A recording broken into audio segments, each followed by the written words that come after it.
Hello everyone. So again, I'm sorry to um, announce to you that this is the topic, or the last topic in the production management and TQM, which I forgot. And this topic is very important, and it is part of our final exam this coming Wednesday. So the topic is about project management. No, the project management, no, is part of the production and the total quality management. Now, when we say project, it is defined as an interrelated set of activities that has a definite starting and ending point, and those results in a unique product. So, pag maintag project, again ha, mo ni ang mga activities nga na ay starting time and ending time. So, just like, or a few examples of this project are like constructing a bridge, dam, and highway, or some introducing a new product, or something redesigning the layout of the plant or office, or anyone na like kanang atong international dorm. So that is a project. So that means projects are not repetitive. So there are basic steps in project management. So managing a project regardless of its size and complexity requires identifying every activity to be undertaken and planning when each activity must begin and end in order to complete the overall project. So typically, all projects involve the following steps. First one, you have to describe the project.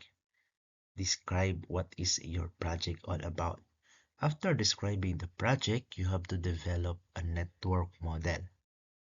Then, you have to insert the time estimates. Of course, importante ang time because this is a project, kailangan na-add yun. Kano saan mo mag-start, kailangan kano saan mahuman.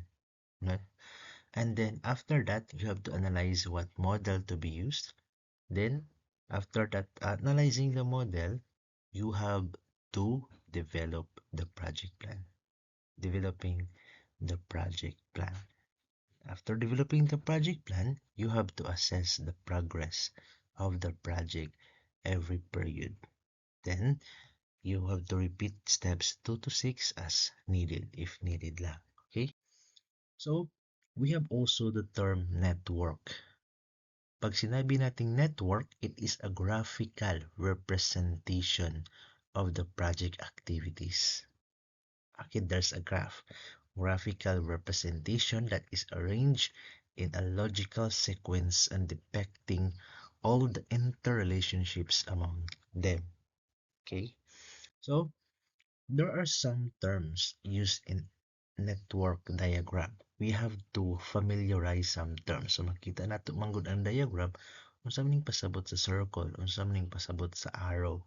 Okay? So, atong mahibalan karon ang mga terms. First term is an activity. Pag sinabi nating activity, it means work or job. Again, activity, it means work or job. So it is a time-consuming process. It is represented by an arrow in the network diagram. Okay, represented by an arrow. So, given that nakita nato sa graph, nga naagid tong arrow, okay, kay kanay circle na yung arrow. So, ang arrow ana pasabot ana, that is an activity. Second, event. Okay, event. So, an event is a specific instant of time marks the start and end of an activity. So event is specific instant of time. That is event. Third one, critical path. The critical path, it is the sequence of activities which decide the total project duration. We have also duration. Ano ba yung duration? It is the estimated or actual time required to complete a task or an activity. And we have also total project time. It is a time to complete the project. In order, or in other words, it is the duration of the critical path. Next, we have the earliest start time. So the earliest start time, it is the earliest possible time at which, an activity can start. Na pinaka-early pa yun nga time. So it is calculated by moving from the first to the last event in the network diagram. So we have also latest start time. So the latest start time, it is the latest possible time by which an activity can start. So iba yung earliest at iba yung latest start time. We have also earliest finish time. It is the last event time of the head event. So it is calculated by moving backward in the network diagram. We have also the latest finish time. It is the last event of the head event. And it is calculated by moving backward in the network diagram.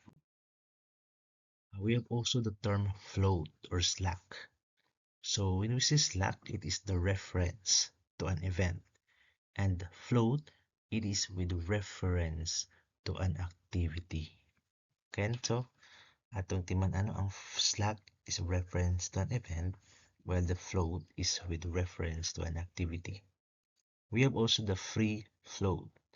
Free float, the formula is latest finish time minus earliest feed start time, and then the result of that is i-minus pag yun nato sa activity duration. That is a free flow. Okay, so mga to ang network or some terminologies in network.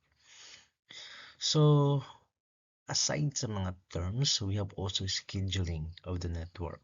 Pag sinabi natin network, mga activity, mga event. So, of course, nanay scheduling. And we have two techniques in scheduling or in network scheduling. We have the PERT and the CPM. The PERT and the CPM. PERT, that means Program Evaluation and Review Technique, while the CPM, a critical path method. So both are based on the use of a network graphical model to defect the work task being scheduled. So the popularity of network-based scheduling can be attributed um, to its many benefits, especially to ease use. So the benefits of network scheduling, of course, it provides a visual display of the needed task under temporal ordering. Second, it provides a relatively accurate estimate of the time required to complete the project. And the third one, identify and highlight the tasks that are critical to keep the project on schedule. Fourth one, provides a method for evaluating the time cost trade-offs. Fifth, provides a method for monitoring the project throughout its life cycle. Sixth one, it provides a convenient method for incorporating uncertainty regarding the task time. So what is the difference between PERT and CPM? Okay, ano nga ba ang difference ng PERT and CPM? So pag sinabing PERT, it is a probabilistic model with uncertainty in activity duration. So activity duration is calculated from TO, TP, and TM. So remember this one. And the PERT, it is an event-oriented approach. And the PERT terminology uses the network diagram, event, and slack. So the use of the PERT is the use of dummy activity is required for presenting the proper sequencing. PERT basically does not demarcate between critical and non-critical. PERT is applied in projects where resources are always made available, and PERT is suitable in defense project and research and development. While the CPM, When PERT is probabilistic, CPM is a deterministic model. So when you see deterministic model, the CPM, it is an activity-oriented approach. So CPM terminology employs arrow diagram, the nodes, and the flow. So no dummy activity required sa CPM because CPM marks the critical activities and it is applied to projects where minimum overall cost is the prime importance and suitable for plant maintenance, civil constructions, projects, and etc., where the activity duration is known. So, steps in using network techniques. The first step is plan of project. Okay, project is analyzed by determining the individual activities. And a plan sequence of these activities are shown on a network or a diagram or graph. Second, to schedule a project. Schedule a project. So how long will it take to perform each activity is estimated. So ang time. So kung gina ang time dapat ay time or the date. So in order to locate the critical path, of course, natay calculation nga buhaton. So the longest time chain of a sequential activities. And the above information are used to develop a more economical and efficient schedule. After that one, we have the project monitoring. The project monitoring is the plan and schedule started above are used to monitor the progress. Given that na kay time at imong project, so kailangan na ka mag-monitor sa imong project. So, example, a project consists of the following activities and time estimates. We have activity 1 to 2, 1 to 3, 1 to 4, 2, 5, 2, 6, 3, 6, 4, 7, 5, 7, 6, 7. We have least time in a day.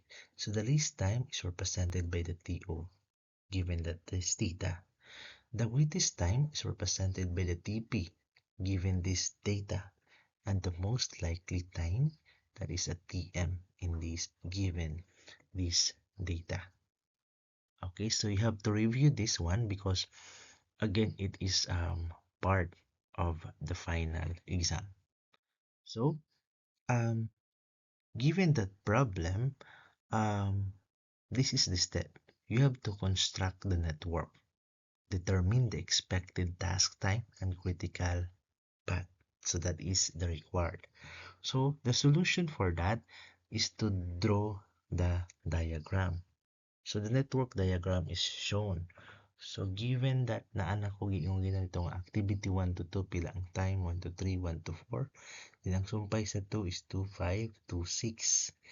Then after sa 2, 5, the 3, ang 3, 6. Then ang activity 5, 7 o 6, 7. Napon ang activity 4, 7. So you have to use the formula of the expected task time. Is ang kailangan nato isolve ang TE, expected task time. So the formula is ang TO mag-plus ta sa 4 times the TM plus ang TP divided by the 6. So again, TO katong given nga data sa TO atong i-plus and atong ibutang i-plus din nato sa 4 times ang given nga data sa most likely time TM. So the 4 is constant. Again, the 4 is constant plus the TP divided by 6. So that is your answer in the expected task time. Again, para di malimtan, di malibog ang pagkuha sa expected task time, ang data nga given nako sa TO i-plus sa 4 times the TM. The 4 is constant. I-plus pa rin ang TP given nga data sa TP.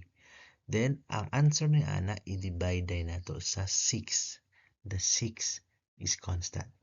So, using this formula, the expected task time for different activities are shown to the next slide. Okay. So, again, ready na? So, this is the data. So, mauna dahil ni ang ato ang answer. Okay, mauna ni ang ato ang answer. Sa activity 1 to 2, is na is 7 nga expected task time. 6, 14, and so on. So given ani, katong data activity nato again na ato man buhaton og diagram na just like sa atong last nga discuss nga magbuhat tag diagram. Naa naman activity 1 antok so course 1, then activity 2. Ang sumpay sa 1 another 1 is naa sumpay si 3. Then mosumpay na pud si 1 to 4. Then ang sumpay sa 2 5 and then 6. Paubos ang 6 diya because ang 3 mosumpay pa kang 6. Dayon si 4 sumpay kang 7. But si 7 mosumpay sa 5 and si 6 mosumpay sa 7. Okay, so mao na siya ang data. Given this data, makita na dahil nato from the above figure, 1, 4, and 7 is the critical path. Nganong critical path man? Because kung i-add nato ni siya ang 1, activity 1, 4, and 7, 14 plus 11, 25 days mahuman. Dugay kaayo. Unlike kung i-plus nato sa 1, 2, 5, and 7, 7 plus 5, 12 plus 4, only 16 days. Kung i-plus pad nato ang 1, 3, 6, and 7, 6 plus 7, 13 plus 5, 18 lang. So, kayo. Ang activity to 6 is 11 days rapod. No, kung i-plus nato ni 1, 2, 3, and 6, critical na pud kayo. So, that is not acceptable. Kaya ito i-plus ang diri lang, ang straight lang, o ang ana lang sa ubos. So, wala nato nini gi-consider.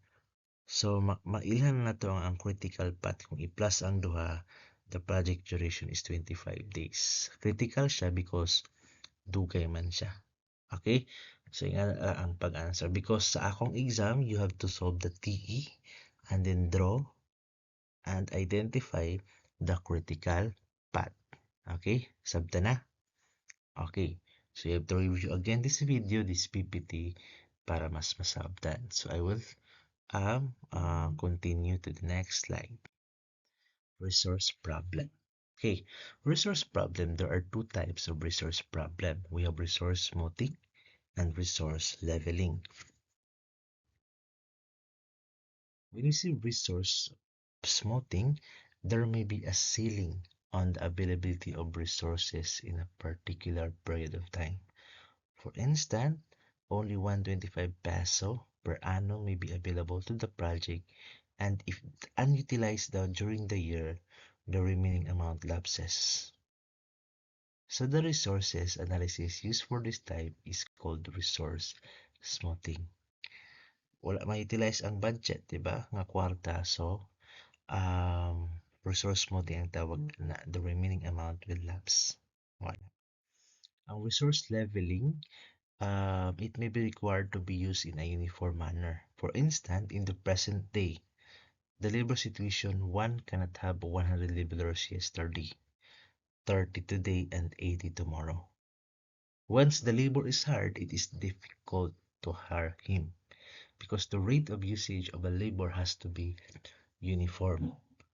So, mo nang ginatawag din nga resource leveling. I-level lang ginito kung pila ka tao ang atong i-hire para magtrabaho ana.